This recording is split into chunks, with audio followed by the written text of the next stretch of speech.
3D imagery has enthralled me since childhood. I spent hours peering at these simple reels in astonishment. Through the years, there have been various 3D media powered by a multitude of different technologies.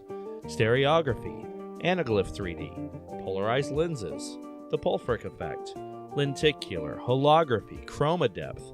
I've made an effort to experience them all. Even in the home video game market, there's been various attempts to display a 3D effect. And I don't mean polygonal graphics, but rather two different images displayed to each eye to create a sense of depth that isn't actually there.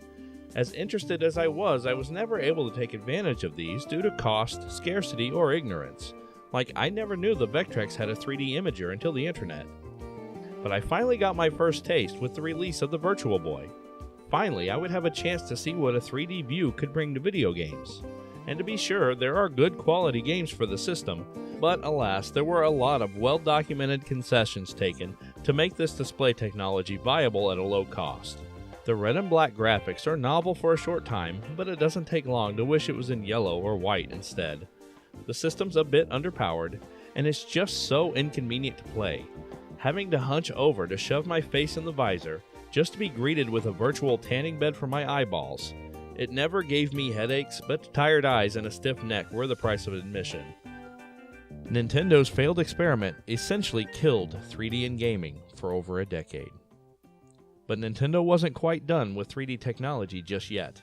After an early 2010 announcement and a year of anticipation, the Nintendo 3DS was launched in February of 2011. The top screen features a parallax barrier, which allows for the creation of a perceived 3D image without the need for 3D glasses.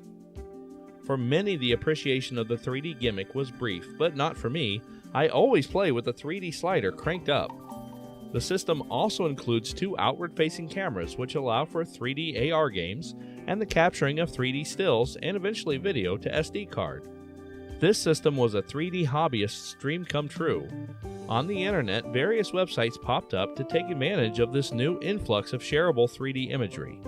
Thankfully, the 3DS uses an open standard for its images and video files.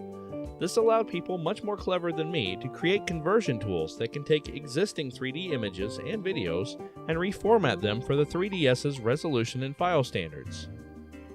I was never good enough, or lucky enough, to turn my passion for 3D into innovation. But having been a lover of 3D media for so long, I was excited to craft some images. I specifically wanted to make a portfolio of images that are simply too inconvenient to see in 3D in any other way. I started with Virtual Boy screenshots and Let's Plays. Of course, I did this hoping for eventual ports or remasters of these titles. I converted various 3D images that I found on the web. I branched off to many different kinds of experiments. I did this for my own amusement, but now I'm happy to share my results with you. If you want to see what I've made and have a 3DS, pause the video and go get it. From the home screen, activate the camera by pressing both shoulder buttons. There is a checkerboard symbol on the touchscreen. Tap it and scan this QR code.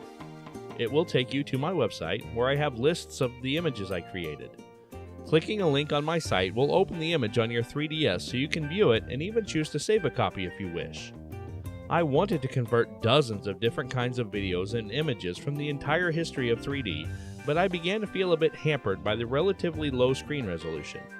I'm still happy with some of the unique things that I've created, but I sort of moved on. More recently, I've been able to see some of my 3D content and watch 3D Virtual Boy gameplay through the Little Star app on PlayStation VR. And I understand that some emulators are compatible with PC VR. Very interesting. Are you into 3D or VR? I'd love to chat about it. I have comments enabled on my site, so I'd love to read your reactions to my work.